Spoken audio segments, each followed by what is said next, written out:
पर 1008 श्री विजयराज जी महाराज एवं संयम समस्त संयमशील चरित्रात्माओं के चरणों में भावभरी वंदना।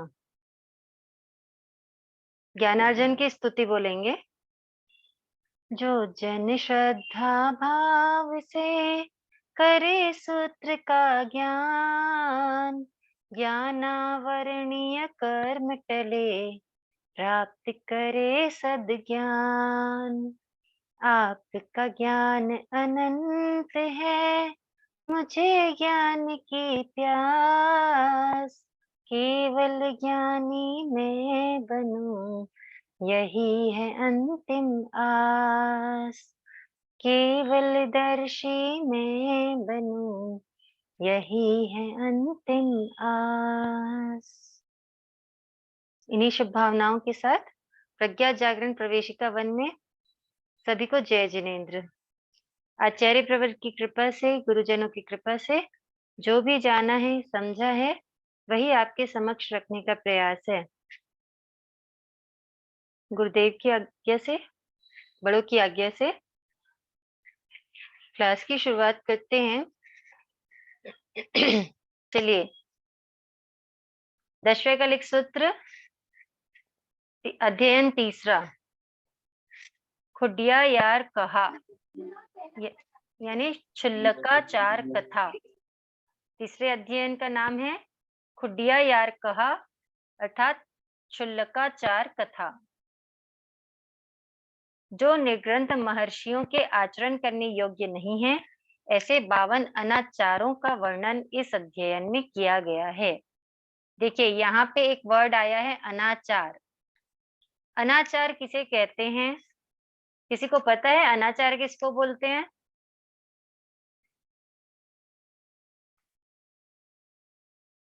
एक तो इसकी परिभाषा यही दी हुई है कि जो निर्ग्रंथ महर्षियों के आचरण करने योग्य नहीं है। ठीक है, मतलब ज्ञान, दर्शन, चारित्र, तप, इनके प्रतिकूल जो भी चीजें होती है, जो भी क्रिया होती है, जो ज्ञान, दर्शन, चारित्र, तप के प्रतिकूल होती है, जो साधु के लिए अकरणीय होती है, साधु के लिए भोगने योग्य नहीं होती है, साधु के लिए वो सेवन करने योग्य नहीं होती है, ग्रहण करने योग्य नहीं होती है, जो भी काम साधु के लिए वर्जनीय होते हैं, वो क्या होते हैं? वो अनाचार होते हैं।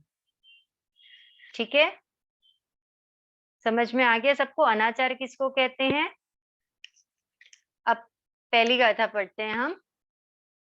संजमे सुठी अपाणम विप्प मुक्काण ताइणम तेसी मेयम नाइनम निगंथाण महेसिणम। इसका अर्थ पढ़ते हैं। संजमे अर्थात संयम में, सुठी अपाणम यानी भली भांति स्थिर आत्मा वाले, सुट्ठी यानी स्थिर, अप्पाणन यानी आत्मा वाले, है ना? कैसी आत्मा? तो भली भांति स्थिर आत्मा वाले। विप्प मुक्काण, सांसारिक बंधनों से रहित। विप्प मुक्काण यानी सांसारिक बंधनों से रहित। ताइणम, 6 काय के जीवों के रक्षक। तेसिम अर्थात उन। निगंथाण, निर्ग्रंथ परिग्रह रहित। महेसिणम, महर्षियों के। एयम यानी एयम ये अर्थात आगे कहे जाने वाले अनाइनम यानी अनाचार हैं। शब्द का अर्थ यहाँ पे दिया हुआ है, इसका विवेचन है ग्रंथि अर्थात परिग्रह। ग्रंथि यानी क्या होता है? परिग्रह। तो ग्रंथि अर्थात परिग्रह। परिग्रह कौन कौन से होते हैं? परिग्रह 2 प्रकार के होते हैं, द्रव्य परिग्रह और भाव परिग्रह। द्रव्य परिग्रह यानी बाह्य परिग्रह, जो हमें दिखाई देते हैं। ठीक है, और भाव परिग्रह यानी आभ्यंतर परिग्रह, जो इंटरनल होते हैं, जिन्हें हम देख नहीं सकते हैं।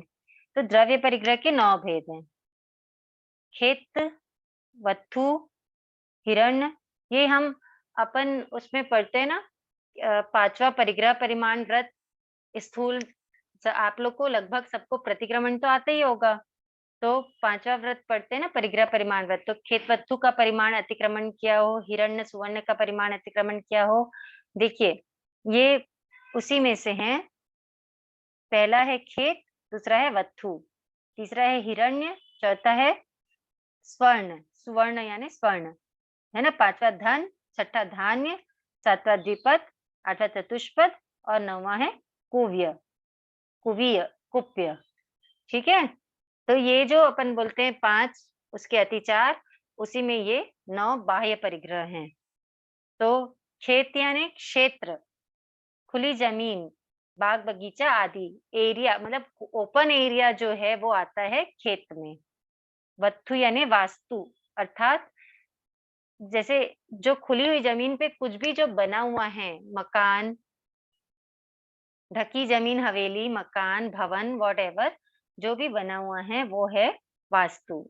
हिरण्य यानी चांदी, सुवर्ण यानी सोना, स्वर्ण यानी सोना, धन अर्थात रुपया, पैसा, गहना आदि, और धान्य यानी गेहूं, जौ, चावल आदि, जो अनाज, धान्य यानी अनाज हो गया, और धन यानी रुपए, पैसे, प्रॉपर मतलब संपत्ति जो है वो है धन में आती है, और धान्य यानी अनाज। द्विपद यानी 10, 10 नहीं होगा, यहाँ दास होगा, दास, दासी, सेना, ये सब मतलब 2 पैर वाले, है ना। जो 2 पैर वाले जो भी हैं अपने पास, दास, दासी, नौकर चाकर, अपने सेवक, हेल्पर्स, हाउस हेल्प्स जो होते हैं, वो सब आते हैं द्विपद में। फिर है चतुष्पद, यानी 4 पैर वाले, हाथी, घोड़ा, बैल, गाय आदि। कुवीय यानी कुप्य, घर बिक्री का सामान अर्थात लोहा, तांबा, पीतल, कांसी आदि के बर्तन तथा टेबल, मेज, कुर्सी, पलंग, सिरक, पथरना आदि। मतलब सोना चांदी के अलावा और जो भी मेटल की चीजें हैं, जो अपन बर्तन यूज में लेते हैं, या जो अपन फर्नीचर यूज में लेते हैं, जो अपन लाइक लग्जरी यूज में लेते हैं, वो सब आ जाता है कुप्य में। ठीक है, तो ये हो गए परिग्रह। ये सब द्रव्य परिग्रह जो हमको आंखों से बाहर से दिखाई देते हैं, बाह्य परिग्रह ये हैं, ये सारे 9 में सम्मिलित हो जाते हैं। और भाव परिग्रह क्या होते हैं? आभ्यंतर परिग्रह के 14 भेद हैं, जैसे 4 कषाय। 4 कषाय कौन से? क्रोध, मान, माया, लोभ। फिर 9 नो कषाय, जैसे हास्य, रति, अरति, भय, शोक, जुगुप्सा, स्त्रीवेद, पुरुष वेद और नर वेद। ये जो 9 है, 9 कषाय, ये किस में आते हैं? ये आते, ये और 4 कषाय, 9 4 13, है ना। और एक होता है मिथ्यात्व, ये सब मिलाकर के होते हैं भाव परिग्रह। हास्य यानी अपने को पता है हंसी, ठीक है। रति यानी किसी चीज से लगाव होना या कोई चीज अच्छी लगना। अरति यानी कोई चीज पसंद नहीं आना, उससे लगाव नहीं होना। भय यानी डर, शोक यानी दुख, और जुगुप्सा का मतलब होता है घृणा। ठीक है, और फिर स्त्रीवेद, पुरुषवेद, नपुंसक वेद और मिथ्यात्व, ये होते हैं 14 प्रकार के आभ्यंतर परिग्रह। ठीक है, तो ये होते हैं ग्रंथि, यानी इन्हीं के चलते अपन कर्मों का बंध करते हैं। कर्म बंध में, या जैसे अपन बोलते हैं ना, मन में गांठ बांध के नहीं रखो। ग्रंथि यानी गांठ होता है एक बात, एक अपन जो एक्चुअल मीनिंग होता है ग्रंथि का, यानी होता है गांठ। गांठ यानी अब यहाँ पे ग्रंथि से आशय लिया है परिग्रह का। इन्हीं के चलते सब कर्मों का बंध होता है। आप विचार करना, इसके अलावा ऐसा कोई मैटर नहीं होता, कोई सब्जेक्ट नहीं होता है जिसके बेस पे कर्मों का बंध हो। आभ्यंतर परिग्रह और बाह्य परिग्रह, इसमें सब कुछ सम्मिलित हो जाता है, सारे रीजंस इसमें, सारे कारण इसमें सम्मिलित हो जाते हैं अपने कर्म बंध के। ठीक है, तो यहाँ कह रहे हैं जो संयम में जो भली भांति स्थिर आत्मा वाले, सांसारिक बंधनों से रहित, 6 काया के जीवों के रक्षक, उन निर्ग्रंथ परिग्रह रहित महर्षियों के आगे कहे जाने वाले अनाचार हैं। मतलब हम आगे क्या पढ़ने वाले हैं कि जो जैन मुनि होते हैं, जैन मुनि को अपन क्या बोलते हैं? निर्ग्रंथ। निर्ग्रंथ यानी जो ग्रंथि से रहित हैं, जिन्हें किसी प्रकार का परिग्रह नहीं है ना? मतलब परिग्रह से जो सर्वथा मुक्त हैं, बाह्य और आभ्यंतर परिग्रह से मुक्त होते हैं, उनको कहते हैं निर्ग्रंथ। निर्ग्रंथ यानी ग्रंथि रहित। तो उन वो जो निर्ग्रंथ हैं, उनके लिए जो कौन सी चीजें हैं, कौन से क्रियाएं हैं जो उनके अनाचरणीय हैं, मतलब जो उनके आचरण करने योग्य नहीं है, उसको कहते हैं अनाचार। तो उन्हीं अनाचारों का वर्णन आगे किया गया है। अब हम पढ़े पहली गाथा मतलब दूसरी गाथा पढ़ते हैं। उद्देश्यं कियगडं नियागमभिहडनीय राई भत्ते सिणाणेय गंध मल्लेय वीणे। इसका अर्थ है उद्देश्यम यानी औद्देशिक। देखिए हम पढ़े हैं ये सब चीजें 5 समिति 3 गुप्ती के थोकड़े में, है ना? आपको वापस रिमाइंड हो रहा होगा तो बहुत अच्छी बात है। एष्णा के 42 दोषों में हमने ये पढ़ा है। उद्देश्यम यानी औदेशिक, कियगडम यानी साधु के लिए खरीदा हुआ। क्रीत, जो क्रीत दोष पढ़ा है उसमें वो है यहाँ पे कियगडम। नियागम यानी किसी का आमंत्रण स्वीकार कर उसके घर से लिया हुआ आहार, यानी नियागम। यानी नियाग, नियाग यानी किसी का आमंत्रण स्वीकार करना, ठीक है? स्वीकार करके उसके घर से लिया हुआ आहार आदि, या बिना आमंत्रण किसी एक घर से नित्य आहार पानी लेना, ये दोनों आता है नियाग में। यानी देखिए नियाग के 2 मीनिंग है यहाँ पे। एक तो किसी का आमंत्रण स्वीकार करके, यानी किसी ने बोला कि मारसा आप मेरे घर आज पधारना, तो उसके घर जा करके वहां से आहार पानी लेना, एक ये अर्थ हो गया। और दूसरा बिना आमंत्रण के नित्य यानी डेली किसी एक घर से ही आहार पानी लेना, दोनों नियाग में आते हैं। फिर है अभिहडानी। अभि यानी होता है सामने, ठीक है? अभि यानी होता है सम्मुख। तो अभिहडानी यानी सॉरी, साधु के लिए सामने लाया हुआ। यह यानी और, राई भत्ते अर्थात रात्रि भोजन, यह यानी और, सिनाने यानी स्नान, गंध यानी सुगंधित पदार्थों का सेवन, मल्ले अर्थात फूल आदि की माला, और वीण यानी पंखा आदि से हवा लेना। चलिए जिसके जिसके पास ये कॉपी है, इसकी हार्ड कॉपी है, जो देख के पढ़ रहे हैं वो अंडरलाइन करेंगे, ठीक है? उद्देश्यम, यगडम, नियागम, अभिहडानी, राई भत्ते, सिनाने, गंध, मल्ले, वीणे। टोटल कितना हुआ? टोटल हुआ 9। तो ये जो 9 है ना, ये 9 अनाचार जो अपन आगे 52 अनाचार पढ़ने वाले हैं ना, उसमें से दूसरी गाथा में 9 अनाचार का वर्णन है।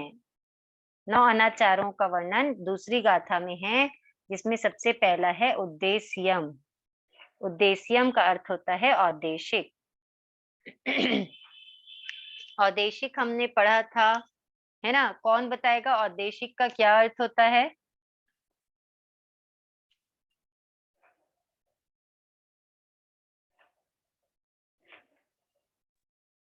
साधु के औदेशिक, लिए बनाया गया।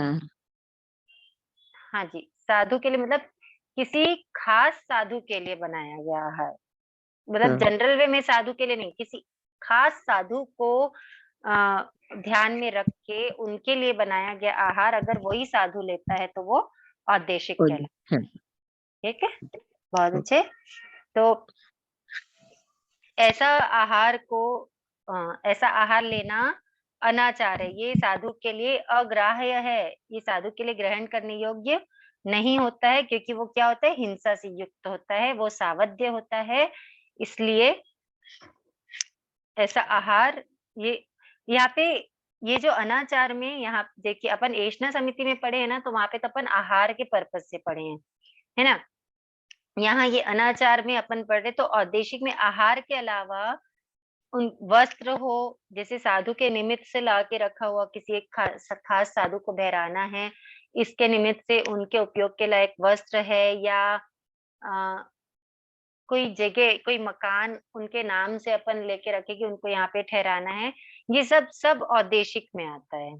चाहे वस्त्र हो, चाहे कोई पेन हो, कोई भी चीज हो, एक साधु, खास साधु के निमित्त से अगर हम उसको लेकर आते हैं या उसका निर्माण करते हैं, तो वो औदेशिक होता है। ठीक है ना? तो ये ऐसी चीज को ग्रहण करना साधु के लिए वर्जनीय है। उनको ऐसी चीज उपयोग में नहीं लेनी चाहिए, क्योंकि ये सावध्य होता है, तो इसलिए इसको अनाचार बोला है। ठीक है? औदेशिक को इसलिए अनाचार बोला है क्योंकि वो सावध्य होता है, वो पाप युक्त होता है। फिर है सेकंड है कियगडम, यानी कीटकृत। कियगडम का अर्थ होता है कीटकृत। कीटकृत का मतलब होता है कि साधु के लिए खरीदा हुआ।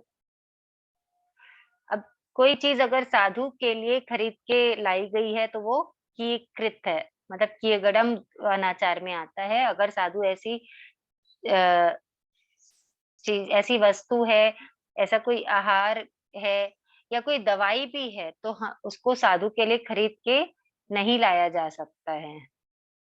ठीक है? चाहे मकान हो, चाहे दवाई हो, चाहे बुक हो, कॉपी हो, डायरी हो, पेन हो, आहार हो, कोई भी चीज हो, इवन डराने वाले कपड़े हों साधु के, तो वो खरीदी हुई अगर चीज है, तो वो अनाचार में आएगी, वो साधु ग्रहण नहीं करेंगे। थर्ड आता है नियागम। नियागम यानी नियाग। नियाग शब्द का पर्यायवाची शब्द होता है नित्य पिंड। देखिए, नित्य पिंड यानी नित्य आहार।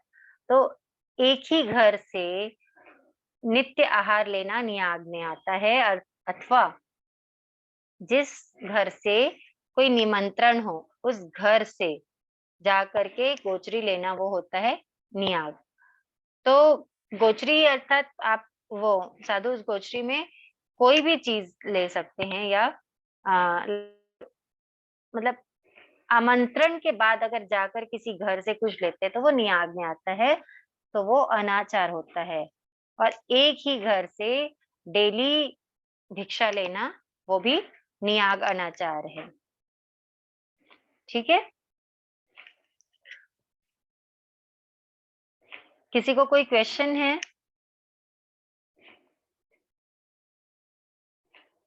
फोर्थ है अभिहडानी। देखिए, ये अनाचार हमको बहुत अच्छे से समझने हैं ना। कुछ भी कंफ्यूजन हो, कुछ भी क्वेश्चन हो, तो आप बेहिचक पूछ सकते हैं। मतलब दूसरी ही गाथा में हम ये चौथा अनाचार पढ़ रहे हैं, अभिहडानी। अभि यानी होता है सम्मुख, तो अभिहडानी यानी साधु के लिए सम्मुख लाया हुआ आहार। जब साधु को देने के भाव से कोई भी गृहस्थ अपने गांव, घर आदि से सामने कोई वस्तु लेकर आते हैं, तो वो होता है अभिहडानी अनाचार। अगर वैसा साधु वो वस्तु, वो आहार अगर लेते हैं, तो वो अभिहडानी अनाचार होता है, जो कि साधु के लिए वर्जनीय है। ठीक है? इसलिए कभी भी हमें ये चीजें ध्यान रखनी है, हमेशा ही ध्यान रखनी है कि क्या चीज करणीय होती है और क्या चीज अकरणीय होती है, करने योग्य क्या काम होता है और नहीं करने योग्य क्या काम होता है। हम किसी साधु की साधना में कैसे उनके सहायक बन सकते हैं, हमें इसका ध्यान रखना चाहिए, ना कि उनकी शिथिलता में सहायक बने। है ना? तो ये जब तक कि हमको नॉलेज नहीं होगा, तब तक कि हम कैसे किसी चीज को कर पाएंगे। इसलिए इन चीजों का नॉलेज होना बहुत जरूरी है। अब है राई भत्ते, यानी रात्रि भोजन। तो रात्रि भोजन करना साधु के लिए अनाचार है। ठीक है? एक साधु के लिए रात में चारों प्रकार के आहार का त्याग होता है। मुनि के लिए रात्रि में अशन, पान, खादिम, स्वादिम, इन चारों प्रकार के आहार करने का निषेध है। रात्रि भोजन के 4 भंग होते हैं। वे इस प्रकार हैं: रात में लेकर रात में खाना, पहला है रात में लेकर रात में खाना। तो साधु रात में लेकर रात में खाते हैं क्या? नहीं खाते हैं। क्यों नहीं खाते हैं? क्योंकि ये अनाचार होता है। सेकंड है रात में लेकर दिन में खाना। चलो रात में तो नहीं खा रहे हैं, लेकिन रात में ले करके दिन में खा सकते क्या साधु? नहीं खा सकते। सूर्यास्त के पश्चात साधु गृहस्थी से कोई भी सामान का लेन देन नहीं करते हैं, है ना। तो खाने की ही चीज नहीं, दूसरी भी कोई चीज है तो रात्रि में साधु नहीं लेते हैं। थर्ड है दिन में लेकर रात में खाना। चलिए रात्रि में तो नहीं लेते सूर्यास्त के बाद, पर क्या दिन में लेके उसको रख के रात्रि में खा सकते हैं क्या साधु? नहीं खा सकते हैं। ये भी रात्रि भोजन के अपन 3 भंग पढ़े हैं, ये चौथा भंग है, दिन में लेकर दिनांतर में खाना। देखिए ये भी समझने वाली बात है कि दिन में तो लिया हुआ है आहार और रात्रि में नहीं खा करके उसको दिनांतर यानी अगले दिन है, तो क्या वो चलता है क्या साधु को? नहीं चलता है। मतलब पहले दिन ले करके अपने पास रात में बासी रख के दूसरे दिन खाना, इसका निषेध है। यह भी साधु को कल्पनीय नहीं है।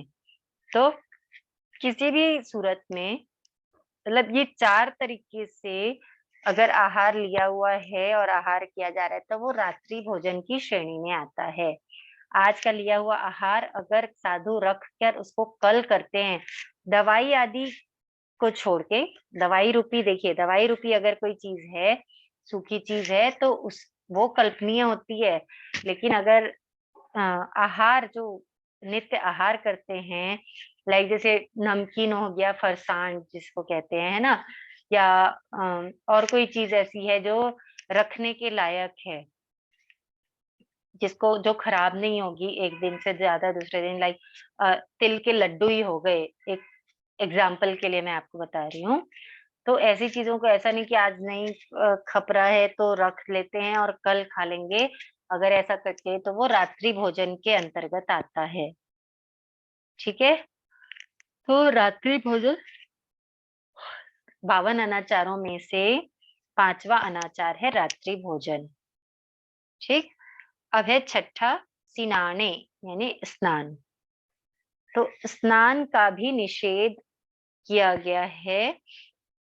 स्नान 2 प्रकार का होता है, देखिए देश स्नान होता है और सर्व स्नान होता है। देश स्नान का मतलब होता है हाथ पैर आदि जो धोते हैं वो होता है देश स्नान, और पूरे शरीर को धोना यानी पूरा बॉडी वॉश करना। किसी का अनम्यूट हो गया है, ध्यान देंगे। अब खाया करें।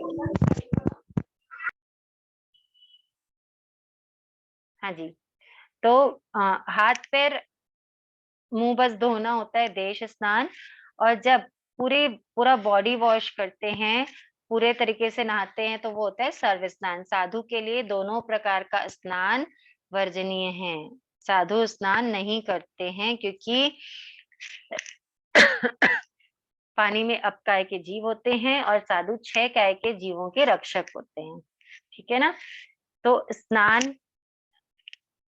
छठा अनाचार है जो साधु को नहीं करना चाहिए, है ना। अब है 7वां गंध और 8वां है मल्ले।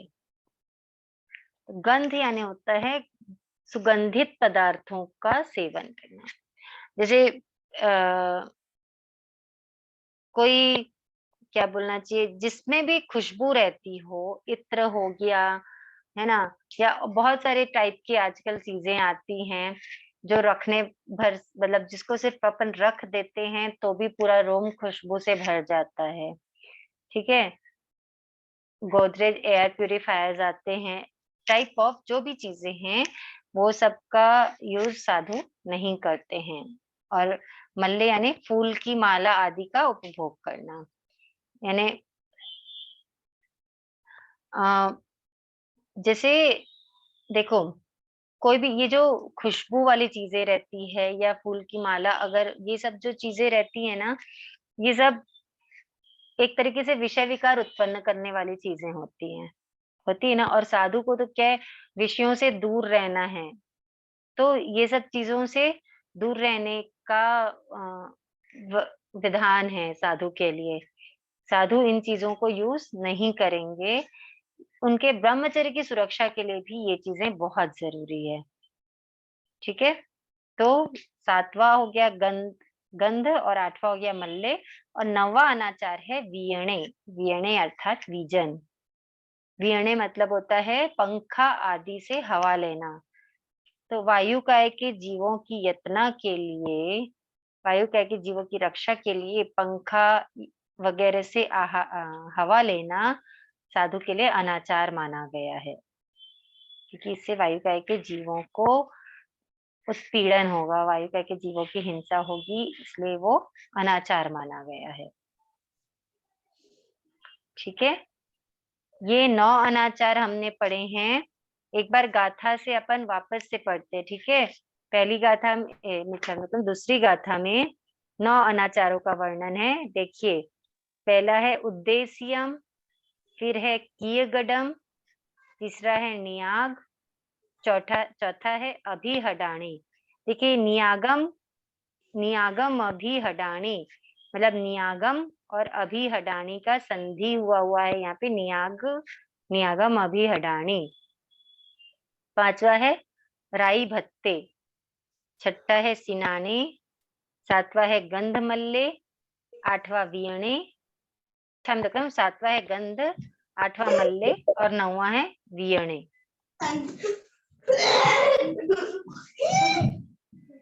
पता है ठीक है,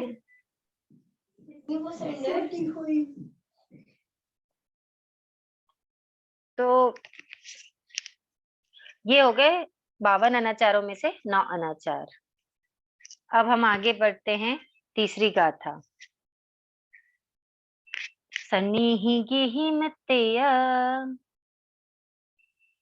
राय पिंडे किमिच्छये संवाहनादंत पहोयणाय संपुच्छना देह पलोयणाय।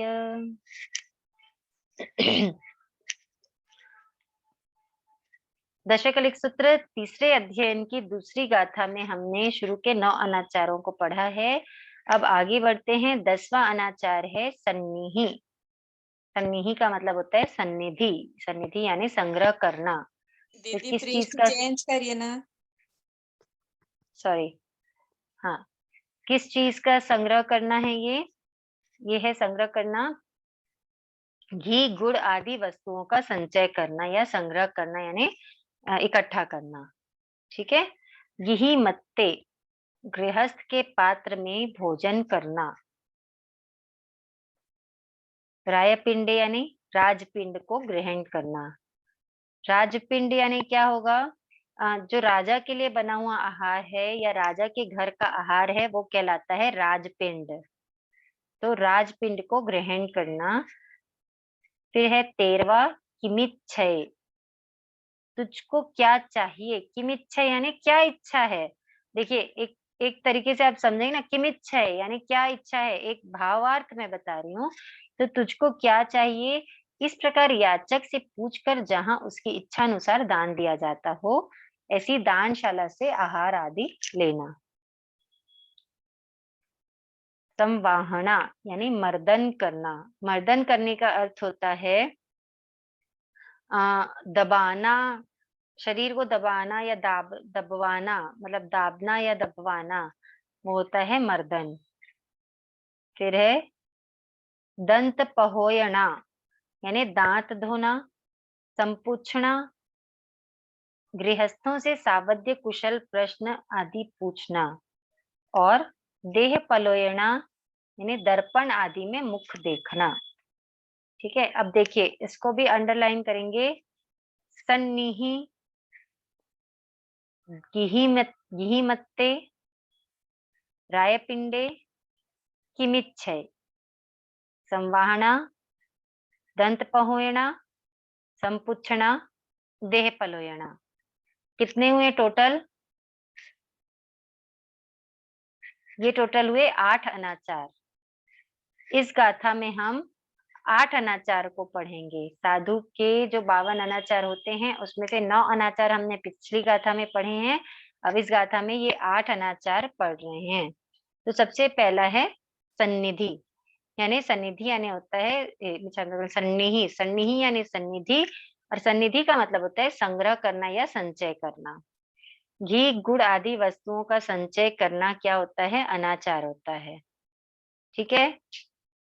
जो भी साधु अगर घी गुड़ तेल नमक गुड़ मतलब नमक शक्कर जो भी किसी प्रकार की भी वस्तु का अगर संचय करने की इच्छा करता है तो वो क्या है? वो गृहस्थ के समान होता है, क्योंकि साधु के लिए संचय का निषेध है, साधु संचय नहीं करते। फिर है अगला गिहि मत्ते, गृहस्थ के पात्र को भोजन आदि कार्यों में उपयोग में लेना गिहि मत्ते अनाचार है। मतलब गृहस्थ के पात्र में भोजन करना वो गिहि मत्ते अनाचार है। या भोजन करने के अलावा जैसे गृहस्थ की जो उपयोग की चीजें रहती हैं उनमें अपना काम करना, जैसे अब कपड़े ही धोने हैं साधु को, तो वो गृहस्थ के उपयोग की चीजों में अपने कपड़े नहीं धोएंगे। ठीक है। वो किसमें धोते हैं? आपने कभी किसी ने देखा है क्या महाराजा लोगों को कपड़े धोते हुए? महाराजा किसमें कपड़े धोते हैं? देखा है, मटकी का आधा मट नीचे वाला टुकड़ा जो रहता है, आधा मटकी, हाँ, उसमें देखा जो है। जो गृहस्थ के उपयोग की नहीं रहती वो गृहस्थों के उपयोग की होती है क्या? नहीं, नहीं होती है ना? तो मटकी को जो गृहस्थ के उपयोग की मटकी नहीं होती है उस मटकी का निचला हिस्सा को ऊपर के हिस्से की अरई बनाते हैं, है ना? ऊपर के हिस्से का स्टैंड बनाते हैं और निचला हिस्सा जो कुंडे जैसा बन जाता है, बड़े कटोरे के जैसा बन जाता है, उस हिस्से को उस स्टैंड पे रख के फिर उसमें कपड़े धोते हैं साधु, है ना? अपने घरों में तो कितने सारे कुंडे वगैरह रहते हैं, चाहे तो उसमें उसको यूज कर सकते हैं ना साधु, वो तो यूज करके लौटा सकते हैं, लेकिन वो नहीं यूज करते क्योंकि वो अनाचार की श्रेणी में आता है। ठीक है। कितने ही बार हमने देखा होगा साधुओं को कि वो उसमें कपड़े धोते हैं, लेकिन क्या कभी दिमाग में आया कि उसी में क्यों धोते हैं? आज हमको समझ में आ रहा है ना कि उसमें क्यों धोते हैं साधु कपड़े। इसके अलावा और भी बहुत सारी छोटी छोटी चीजें रहती है कि जैसे दवाई लेनी है साधु को, तो साधु गृहस्थ के यहाँ की दवाई की शीशी के ढक्कन आदि से या चम्मच आदि से दवाई भी नहीं ले सकते हैं, है ना? तो ये छोटी छोटी चीजें हैं जो अनाचार में सम्मिलित हैं। चौथा है राय पिंडे। राय पिंडे यानी होता है राजा के घर का या राजा के लिए बनाया हुआ आहार। ठीक है। तो अब एक क्वेश्चन आता होगा दिमाग में किसी के भी कि जैसे हमारे घर में हमारे लिए आहार बना हुआ है और वो लेना साधु के लिए वर्जनीय नहीं है। जब हमारे लिए बना है, साधु के निमित्त से नहीं बना है, उसको साधु ले सकते हैं। तो जो राजा के लिए बना है, राजा के निमित्त से बना है, तो उसको लेने का निषेध क्यों किया गया है? क्योंकि राजा के लिए जो बना हुआ आहार है वो बहुत गरिष्ठ होता है, और वो गरिष्ठ आहार अगर साधु करेंगे तो विकार उत्पत्ति होने का चांस रहता है, इसके लिए नहीं लेते। बहुत ही बढ़िया आंसर है आपका। साधु के लिए गरिष्ठ आहार वर्जनीय है। ठीक है ना? इस प्रकार, क्योंकि हमको भी हम विज्ञा का त्याग क्यों करने बोलते हैं महर्षि लोग, या आगमों में क्यों है वर्णन? क्योंकि जहां हम ज्यादा गरिष्ठ आहार करते हैं ना, तो हमारे विषय विकार और ज्यादा उत्तेजित होते हैं। तो साधु को इन विषय विकारों से बचने के लिए गरिष्ठ आहार वर्जनीय है। और राजा का आहार हमेशा क्या रहता है?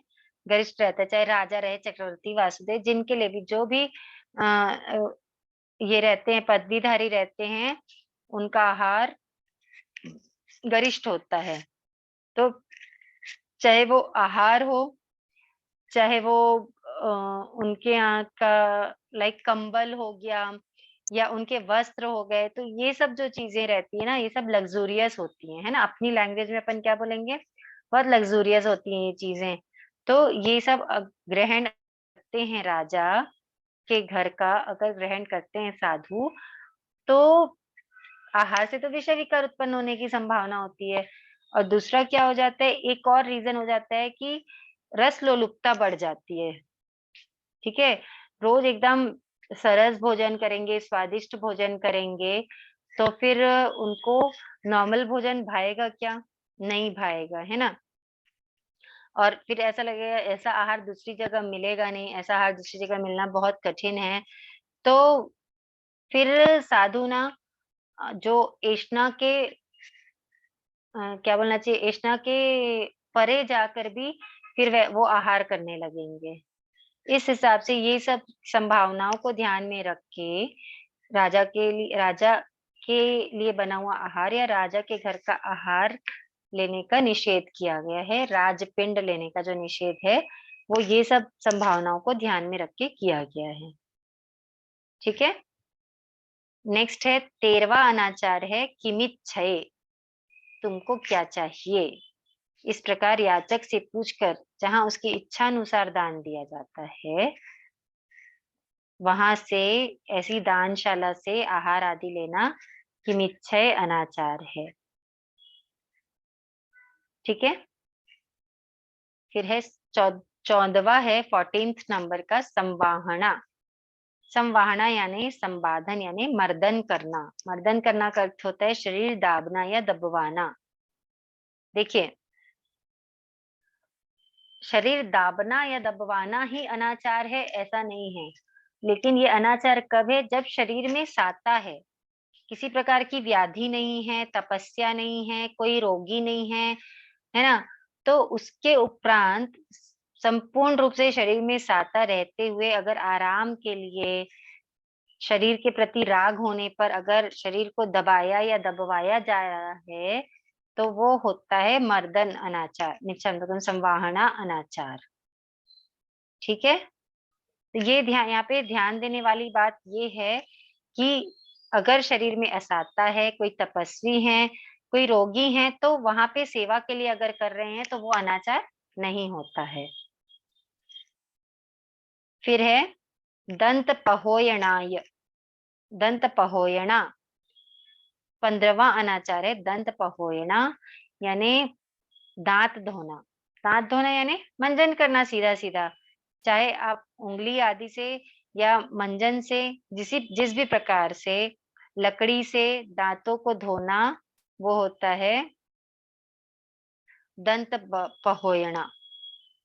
ठीक है, तो देखिए, अगर यहाँ पे भी एक क्या बोल बात ध्यान में रखने की है कि अगर दांतों का कोई रोग है ना, उस स्थिति में अगर डॉक्टर ने प्रिस्क्राइब किया है कि आपको ये मंजन करना पड़ेगा या आपके लिए मंजन करना जरूरी है, तो उस स्थिति में औषधि के रूप में, दवाई के रूप में अगर मंजन आदि का उपयोग करते हैं तो वो अनाचार नहीं है। लेकिन बस कि बिना मंजन करे अच्छा नहीं लगता है या मंजन करने की आदत है ना, ये सब सोच करके अगर मंजन का उपयोग किया जाता है तो वो अनाचार है। हम जब तपस्या करते हैं तो हमको भी ऐसा लगता है ना, बिना मंजन के कैसा लग रहा है, बिना ब्रश किए कैसा लग रहा है, या आप डेली लाइफ में तो खैर बिना ब्रश किए रहना बहुत मुश्किल ही होता है, लेकिन जब तपस्या में तेले तेले तक तो फिर भी राख से मंजन करने का प्रावधान होता है, तेले के उपरांत तो मंजन नहीं करना होता है। तो उस समय उस चीज को सहन करना अपने आप में एक बहुत बड़ी चुनौती होती है, और साधुओं के लिए तो यावत जीवन मंजन का निषेध है। ठीक है, अगर साधु वो चीज सहन नहीं हो रही है ये सोच करके मंजन करते हैं, अगर कोई दंत रोग की स्थिति नहीं है और सिर्फ इसलिए मंजन कर रहे हैं कि नहीं बिना मंजन करे अच्छा नहीं लगता, तो वो अनाचार होता है। ठीक है, नेक्स्ट है संपुच्छना। संपुच्छना यानी कुशल मंगल पूछना। ठीक है, तो गृहस्थों से सावध्य कुशल मंगल के जो प्रश्न करते हैं साधु, वो होता है संपुच्छना। जैसे जो भी हिंसा से रिलेटेड चीजों के बारे में अगर साधु गृहस्थों से बात कर रहे हैं तो वो होता है संपूछना। जैसे आरम सारम संबंधी कोई क्वेश्चन हो गए आजकल, जैसे मोबाइल, एक एग्जांपल के लिए मोबाइल से रिलेटेड कोई क्वेश्चन करना और उसके बाद उसकी अनुमोदना कर दी अगर, है ना, या एक देखिए एक जानकारी में लेना क्या होता है, साधु साध्वी भी आज की डेट में उनको भी अपडेटेड रहना बहुत जरूरी है। जिन्होंने ऐसे बहुत सारे संततियां हैं जो, एक एग्जांपल के लिए आप समझ लीजिए, व्हाट्सएप आने से पहले ही उनकी दीक्षा हो गई, ठीक है। बहुत सारे संततियां जिन्होंने तो मोबाइल ही नहीं देखा होगा कभी अपने लाइफ में, गृहस्थ जीवन में। कुछ ने कीपैड वाले ही देखे होंगे, स्मार्टफोन्स नहीं देखे होंगे, है ना। लेकिन चूंकि उससे रिलेटेड उनको कर्म बंध के बारे में जानकारी देना है श्रावक श्राविकाओं को, तो इसलिए उसका नॉलेज उनको होना जरूरी है। तो उस अपेक्षा से अगर कुछ किसी चीज की जानकारी लेने के लिए बात करते हैं तो वो अनाचार नहीं होता है। लेकिन लाइक जैसे किसी से पूछवाना कि आ, आपने उनको ये मैसेज दे दिया क्या, ठीक है, या किसी को कोई मैसेज देने को कहना, लाइक कि एक एग्जांपल के लिए आप ही कोई मार्सा के पास गए, कोई मार्सा से बातचीत में आपको मतलब मार्सा को पता चला कि आपके किसी कजिन को मार्सा जानते हैं और उनको उनको मैसेज दिलवाना है, तो वो आपको बोले कि ये मैसेज उन तक पहुंचा देना। तो ये सब जो चीज है, या श्रावकों से पूछना कि आप कैसे हो, सब बढ़िया है ना, टाइप ऑफ गृहस्थी की बातें करना, ये सब आ जाता है संपूछना में, ठीक है। फिर है देह पलोयना, दर्पण आदि में मुख देखना। देह पलोयना का मतलब क्या होता है, दर्पण आदि, देखिए यहाँ पे दर्पण के बाद आदि वर्ड क्यों लगा है, दर्पण में तो मुख देखना होता ही है। आदि से अर्थ है यहाँ पे कि दर्पण के अलावा बहुत सारी चीजें और होती हैं जहाँ पे अपने को अपना रिफ्लेक्ट अपना मुख दिखता है। आजकल ऐसी विंडोज बनी होती हैं, ठीक है, जिसमें इजिली मतलब अंदर की तरफ अंधेरा दिखता है और हमको अपना मुख दिखता है, अपना प्रतिबिंब दिखता है।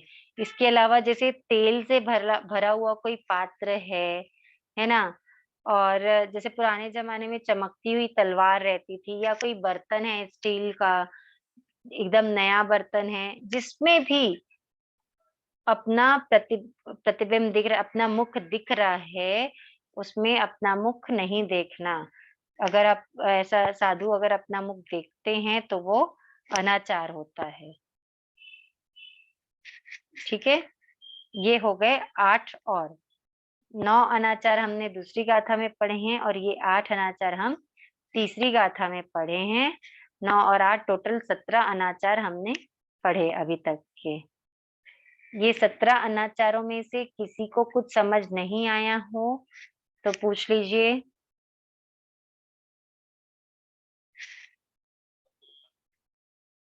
क्या बात है, चले बढ़िया, किसी की कोई क्वेरी नहीं है, आगे बढ़ते हैं।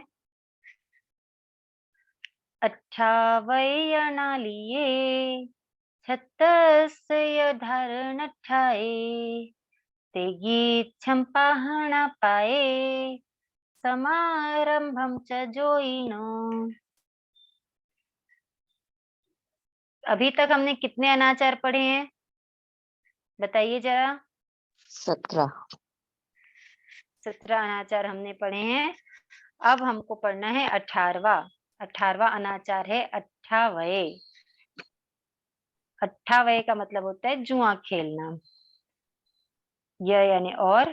फिर है 19वां नालिये, मिच्छामिदुक्कड़म सॉरी, अट्ठावय या नालिये, ये है 18वां अनाचार, है ना। अट्ठावय और नालिये एक साथ है, तो जुआ खेलना और चौपड़ पासा शतरंज आदि खेलना, ये है 18वां अनाचार। फिर है 36 धारण अट्ठाए, 19वां है 36 धारण अट्ठाए यानी छत्र धारण करना, अनर्थकारी है। छत्तस धारण ठाए। देखिए छत्तस्य यानी छत्र, फिर धारण में धारण आ गया, धारण करना, फिर अनठाए, अनठाए यानी अनर्थकारी है। ठीक है, छत्तस धारण अठाए। फिर है 20वां है तेगिच्छम। तेगिच्छम यानी रोग का इलाज करना। तेगिच्छम अर्थात रोग का इलाज करना। पाए पहना, पैरों में जूते आदि पहनना। 21वां पैरों में जूते आदि पहनना। और फिर है जोइनो, 22वां है जोइनो यानी अग्नि का समारंभम यानी आरंभ करना। चलिए इसमें अंडरलाइन करेंगे 28वें या नालिये, फिर है छत्तस, फिर धारणठाए, छत्तस से यह धारणठाए एक है। देखिए पहले चौथे पद की पहली लाइन में 2 अनाचार हैं। 28वें या नालिये एक अनाचार है, छत्तस से या धारणठाए दूसरा अनाचार है चौथे पद में, है ना। फिर है तेगिच्छम, तेगिच्छम है तीसरा, चौथे पद का तीसरा अनाचार, या ऐसे 52 में से 20वां अनाचार तेगिच्छम। पहना पाए 21वां अनाचार। और जोइनो, समारंभम च जोइनो बोले या जोइनो, ये है 22वां अनाचार। तो यहाँ पे कह रहे हैं जुआ खेलना और चौपड़ पासा शतरंज आदि खेलना और छत्र धारण करना अनर्थकारी है। रोग का इलाज करना, पैरों में जूते आदि पहनना और अग्नि का आरंभ करना, ये सब क्या है? ये अनाचार हैं। तो अब 28वें का अर्थ, 28वें तो अपन समझ चुके हैं, जुआ खेलना होता है, और नालिये का अर्थ होता है चौपड़ पासा आदि खेलना। ठीक है, नेक्स्ट है छत्तस या धारणठाए, छत्र धारण करना। गर्मी, बारिश, है ना, धूप, या अपनी शोभा बढ़ाने के लिए, अपनी महिमा दिखाने के लिए, इन सब कारणों से अगर छत्र धारण करते हैं तो वो अनाचार है। ठीक है, छत्र धारण करना अनाचार है, लेकिन व्यवहार सूत्र में ये देखिए, यहाँ भी ये ध्यान देने वाली बात है। व्यवहार सूत्र में वर्णन है कि अगर रुग्ण साधु यानी रोगी साधु या वृद्ध साधु को सूर्य की रोशनी से बचने के लिए, देखिए रोगी साधु, यहाँ पे वृद्ध नहीं है लेकिन रोगी भी हैं। आजकल माइग्रेन का प्रॉब्लम लगभग लोगों को होता है ना, और जिनको माइग्रेन होता है वो उनको धूप नहीं सहन होती है। तो सूर्य की रोशनी से बचने के लिए या आंखों की सुरक्षा के लिए, अगर आंखों के ऊपर ललाट या फोरहेड, जिसको हम फोरहेड बोलते हैं, ललाट बोलते हैं, अपनी आईब्रोज के ऊपर का जो हिस्सा रहता है, वहां पे पट्टी लगाने का विधान दिया हुआ है। कौन से सूत्र में है? व्यवहार सूत्र में है। ठीक है, लेकिन छत्र धारण करने का विधान नहीं है। कैप नहीं पहन सकते, छत्र नहीं रख सकते, लेकिन अगर रोग की स्थिति है या कोई वृद्ध साधु है तो फोरहेड में पट्टी बांधी जा सकती है, पट्टी लगाई जा सकती है। ठीक है, फिर है नेक्स्ट तेगिच्छम। तेगिच्छम का अर्थ है रोग का इलाज करना। रोग का इलाज करना का मतलब होता है कि ऐसा नहीं है कि एनी काइंड ऑफ सिचुएशन या एनी काइंड ऑफ क्या बोलना चाहिए, बीमारी, किसी भी प्रकार की बीमारी में उसका इलाज करने का निषेध है, ऐसा नहीं है। लेकिन रोगों का इलाज करना क्या होता है, 2 प्रकार के साधु होते हैं, जिन कल्पी और स्थविर कल्पी। तो जो जिन कल्पी मुनि होते हैं ना, उनके लिए तो किसी भी प्रकार की बीमारी हो, उनको औषधि का निषेध होता है। आज के पंचम आर्य में जिन कल्पी मुनि नहीं होते हैं, इसलिए यहाँ पे ये समझने की बात ये है कि रोग का इलाज करने में अगर सावध्य योग बनता है या सावध्य उसकी औषधि होती है तो फिर उसका निषेध है। ठीक है, यानी जैसे बिना जिस भी रोग के इलाज में हिंसा हो रही हो, है ना, हिंसा का कारण बन रहा हो किसी भी रोग के इलाज में, तो वो उसका निषेध है। और अगर सावध्य नहीं है, निर्वध्य भी है, ठीक है, ये ध्यान देंगे, सावध्य नहीं है, निर्वध्य भी है, तो भी बिना कारण के मेडिसिन का निषेध है। बिना कारण कि अपनी ताकत बढ़ाने के लिए मेडिसिन ले रहे हैं या ताकत का इंजेक्शन ले रहे हैं, तो ये साधु के लिए अकल्पनीय है, ये अनाचार में आ जाएगा। रोग है तो उसके लिए मेडिसिन लेना, उसका व्यवधान है, उसका वर्णन है, लेकिन वो भी कैसा होना चाहिए, वो ऐसा होना चाहिए कि जो सावध्य ना हो, जिसमें हिंसा ना हो रही हो, ऐसा होना चाहिए। ठीक है, तो रोग की स्थिति में औषधि लेने का विधान है, लेकिन रोग की स्थिति नहीं होने पर भी ताकत बढ़ाने के लिए या और किसी कारण से औषधि का निषेध है, चाहे वो निर्वध्य क्यों ना हो। निर्वध्य औषधि भी रोगों की स्थिति में ही लेने का वो है, विधान है। अब नेक्स्ट है पहना पाए, यानी पैरों में जूते चप्पल खड़ाऊ मोजे जो भी है वो सब पहनने का निषेध है, वो अनाचार हो जाता है अगर पैरों में जूते चप्पल आदि पहनते हैं तो। फिर है समारंभम जोइनो, अग्नि का आरंभ करना अनाचार का रूप है। ठीक है, अग्नि का आरंभ तो ऐसे भी देवगाय का आरंभ का निषेध है साधु के लिए, ये क्योंकि सावध्य होते हैं, इसमें हिंसा होती है, इसलिए मुनि के लिए, एक साधु के लिए समारंभम जैनो, अग्नि का आरंभ निषिद्ध है, उसका पूरी तरीके से निषेध किया गया है। ठीक है, तो इसमें हमने कितने अनाचार पढ़े हैं? चौथी गाथा में हमने पढ़े 5 अनाचार, पहली गाथा में 9 अनाचार, पहली यानी तीसरे अध्ययन की दूसरी गाथा में 9 अनाचार, तीसरी गाथा में 8 अनाचार और चौथी गाथा में 5 अनाचार। टोटल कितने अनाचार पढ़ लिए हमने आज?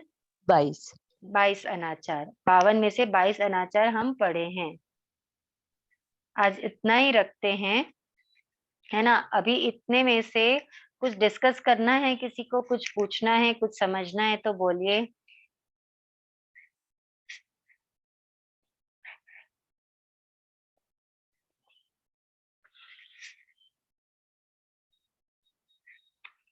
अच्छा, आज अभी थोड़ा सा समय है अपने पास, मैं आप लोगों से छोटा सा फीडबैक लेना चाहती हूँ। ठीक है, आप लोगों के क्वेश्चन तो अभी नहीं है, मुझे ऐसा लगता है। आप सब मुझे सुन रहे हैं?